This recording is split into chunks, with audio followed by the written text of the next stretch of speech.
Hey guys, it's Chris. From the infamous space jump to the world's most intense female daredevil, here are 10 of the world's real daredevils.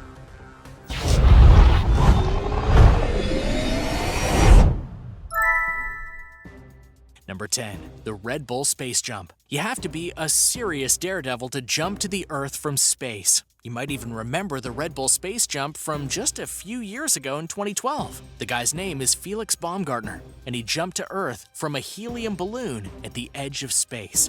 Literally from the edge of space. He set the world record for skydiving since he plummeted around 24 miles and reached a top speed of Mach 1.25.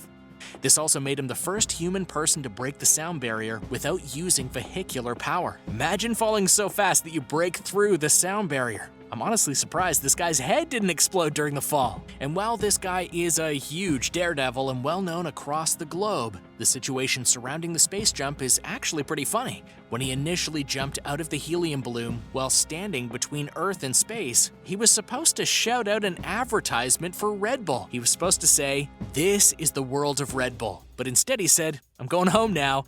And as you can imagine, Red Bull was extremely angry about it. It was a huge loss for marketing, and according to a report from The Sun, the boss of the company has not spoken a word to the famous space jumper since the incident.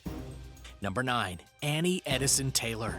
Annie Edson Taylor was one of the world's first female daredevils. This is the woman who went over Niagara Falls in a barrel and lived to tell the tale. It all went down on October 24th, 1901. Annie was a schoolteacher, 63 years old, and she climbed into that barrel all by herself and went straight over Niagara Falls. And her reasoning is just as strange as the event itself. After Annie's husband died in the Civil War, she settled in Bay City, Michigan. Then in July of 2001, she read about the growing population of Niagara Falls. Since she was strapped for cash and was seeking fame, she came up with the perfect stunt to get her through the next few years. Keep in mind that Annie was not the first person to go over the falls. In 1829, a man named Sam Patch went over the Horseshoe Falls on the Canadian side of the border. But it wasn't for another 70 years until Annie decided to try it. She went over the falls on her birthday and claimed to everyone that she was only in her 40s. It wasn't until later that records showed she was really 63. With the help of 2 assistants, Annie got strapped into a leather harness and then stuffed inside an old wooden pickle barrel. The barrel was only 5 feet high and only 3 feet in diameter. But there were some cushions inside the barrel to help break her fall. She was then towed inside the barrel into the middle of the Niagara River and then cut loose. Within seconds, she was falling over the Horseshoe Falls. It took about 20 minutes from the time her journey started until she was washed onto the shore. A bit battered, but no worse for wear. The sad part of the story is that Annie never got the fame she wanted, and she didn't get rich either. But she did inspire a bunch of copycats. Between 1901 and 1995, 15 people went over the falls, and only 10 of them survived. Number 8. Harry Houdini. A lot of people only know Harry Houdini as a magician, but this guy was a serious daredevil. And he participated in some stunts that were completely insane. And he apparently became more and more obsessed with death-defying tricks as his fame grew.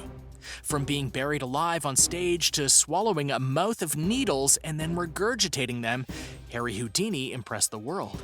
A lot of people didn't know he was actually a child immigrant from Hungary. He got his start in the world of entertainment back in 1891 by traveling with a circus of strongmen. According to Ripley's Believe It or Not, Harry Houdini was first known as the King of Cards. However, he didn't have much skill with cards and turned to tricks that put him in mortal danger. His signature move was escaping from handcuffs. He sometimes challenged police on the street to handcuff him, then he would jump into a nearby river and emerge free. It's said that a firm actually spent 5 whole years designing a pair of handcuffs that would be unescapable, but Harry slipped out of them in just a few minutes. One of his biggest daredevil stunts was when Houdini submerged himself inside a water prison upside down in 1912. This was definitely his most dangerous feat, but he managed to escape in just minutes without drowning, though he did break his ankle. Ultimately, Harry Houdini died of appendicitis after refusing medical attention for too long. Number 7. Joseph KITTINGER. Before the Red Bull space jump, there was Joseph KITTINGER.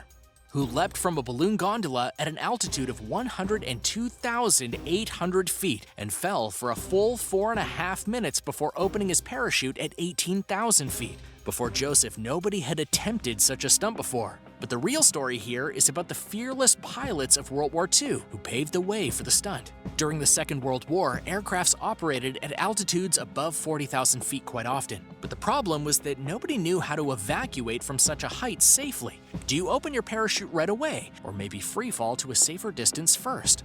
To test it, a U.S. Army Air Force flight surgeon named Colonel W. Randolph Lovelace performed an experiment using himself as a dummy. On June 23, 1943, he jumped out of a B-17 Flying Fortress at 40,000 feet and opened his parachute immediately.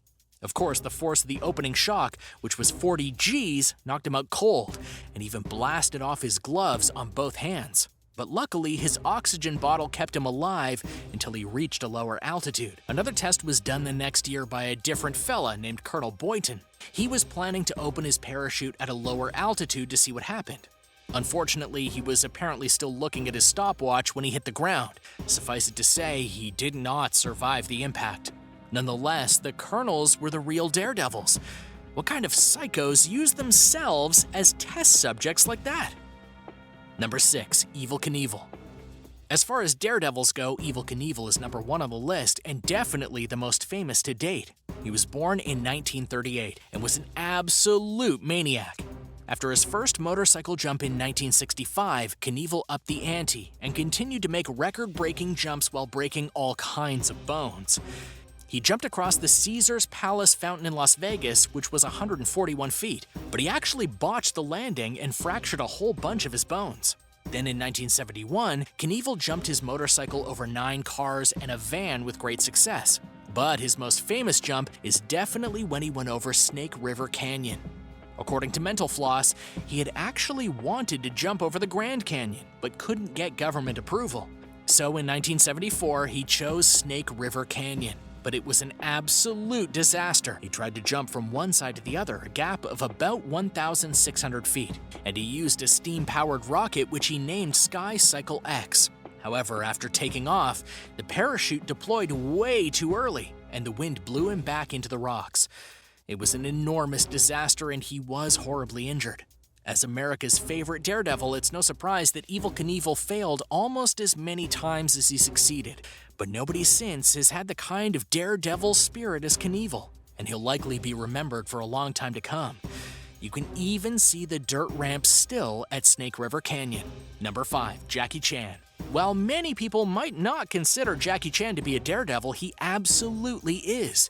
He became super famous in the 80s and early 90s, dominating the box office in Hong Kong and East Asia, but he also exploded on the American scene for his ridiculously dangerous stunts. He's been in some of the best action movies ever, and he's notorious for always doing his own stunts, no matter how dangerous or how old he gets. And this makes him one of the original Hollywood daredevils. In fact, we'll probably never see anyone else like Jackie Chan come onto the screen again now that we have CGI and safety regulations. But some of his stunts almost killed him. In the film Armor of God, Jackie was supposed to leap off the wall of a castle and onto a tree, then swing to the ground through the branches. On the second take, the tree branches broke as Jackie launched himself onto it, and he hit the ground, smacking his head off a rock and fracturing his skull. Then there was the film Police Story from 1985. This is arguably one of his most dangerous films ever. During filming, he fractured a finger, he burned his hands, he cut open his forearm, he got electrocuted, he had some broken vertebrae, and he injured his pelvic bone.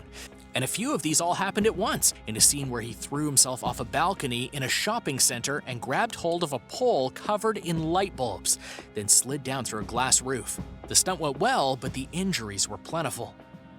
Number 4. RONALD DLAMINI. A man named RONALD DLAMINI is the world's real daredevil, just like the Marvel comics.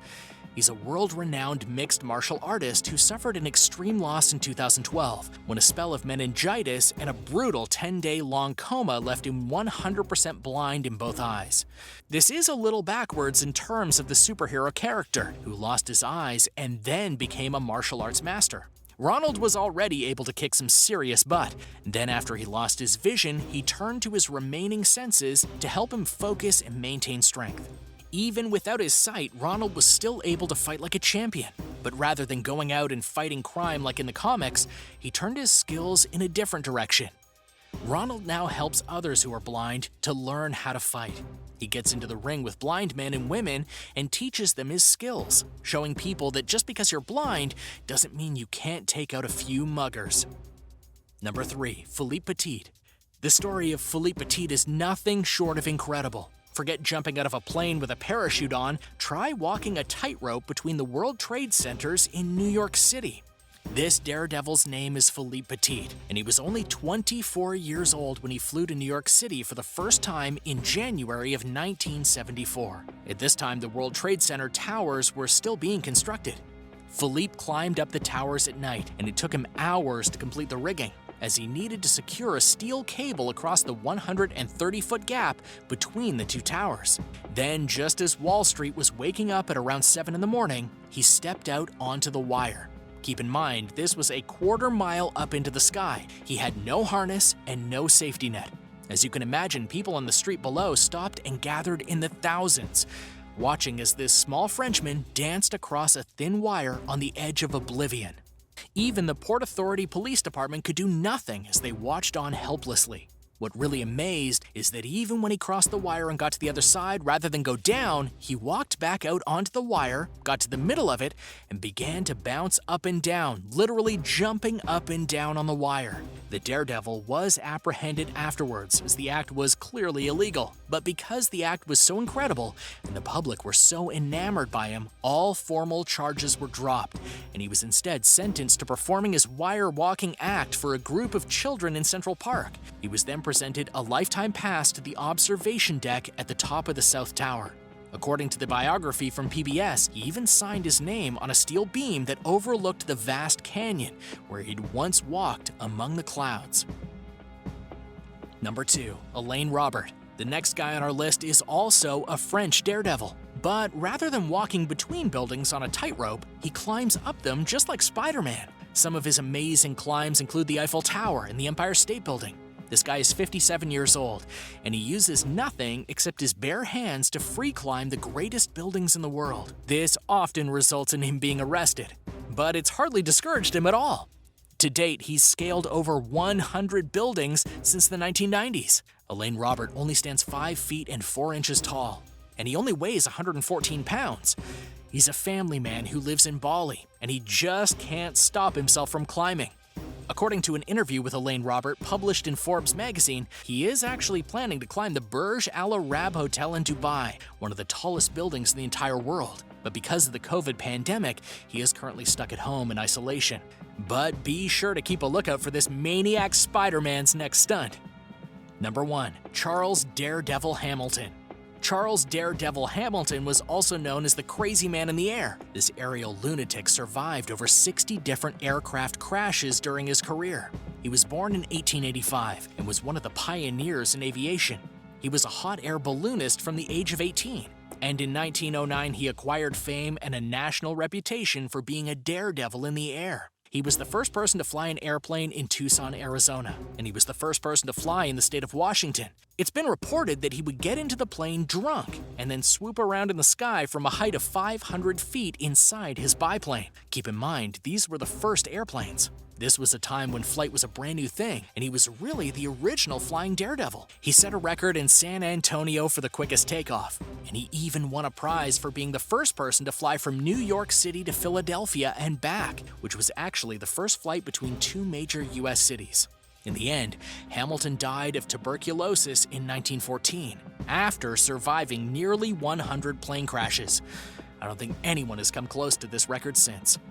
Which of these daredevils is the most impressive? Let me know your experiences with being a daredevil in the comments below. And thanks for watching. Don't forget to subscribe to World List. We'll see you again soon for another great video.